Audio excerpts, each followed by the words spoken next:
State officials caution those job seekers using employment websites. Several students and administrators here at Purdue are looking to turn this unfortunate incident into a campus-wide learning opportunity. That's right. Last year, the Pinal County Sheriff's Department purchased a new SWAT vehicle to help further combat drug trafficking in the area. But surprisingly, no taxpayer money was used for the purchase. Many in the faith-based community are hoping to see the city shift its focus somewhat to finding a long-term solution. But not all businesses here on Georgia Street believe the city can find a way to bring that Super Bowl magic back to this area. One of the most interesting components of the downtown redevelopment project includes converting this abandoned baseball stadium. But management here at Union Jack says sales during Super Bowl week were anything but super.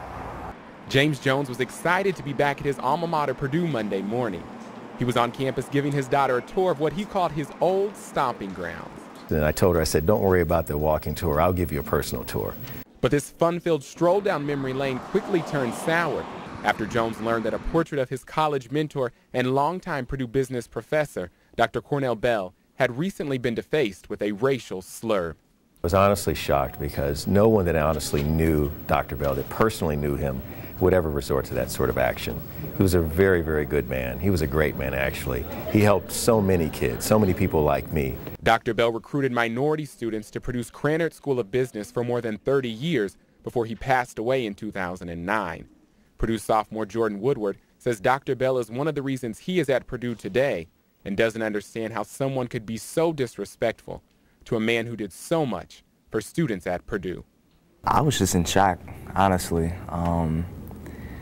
It's just hard to think that this is supposed to be an inclusive environment in a post-racial society, and something like this happened at the school I go to.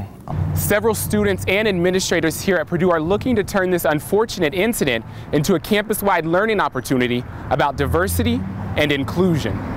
We're trying to use it as a reminder that there's a lot of work to do, and also to remind us that we're about education, and this is an area we need to educate people in.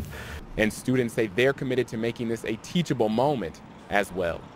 There's definitely a substantial amount of students willing to do something about this and who are planning to do something about this. So we'll see what happens in the next few weeks. Walkers, runners, and bikers littered the canal on this unseasonably warm March day. But the nearly 80-degree temperatures weren't what most people were talking about following this weekend's canal shooting. That's craziness. The canal's here for everyone to enjoy, and you just can't have things like that. That's crazy. I think after a certain hour, I think the kids should not be out. And I think if they are out, the parents should be responsible for it. Authorities believe the teenage gunman fired the shots from above the canal, targeting a group of teens hanging out along the popular waterway. Many who come to the canal on a regular basis say they're shocked, but not totally surprised by this past weekend shooting. During the day, we're not, and we go in a group, so we're not real concerned about it. Of course, I don't think I would come down here at night. While police and other city officials stress that this is an ongoing investigation, many in the faith-based community are hoping to see the city shift its focus somewhat to finding a long-term solution to teen violence in Indianapolis.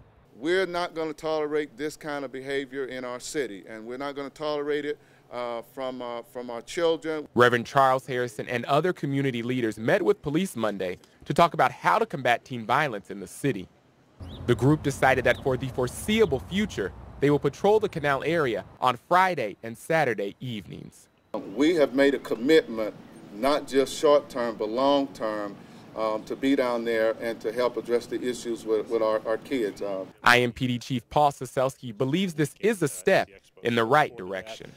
Certainly we didn't solve all the problems today. I think there's other issues that we have to come together as a community and get other community partners together as well to look at the long-term solutions. Other issues the city hopes to resolve in the coming days and weeks.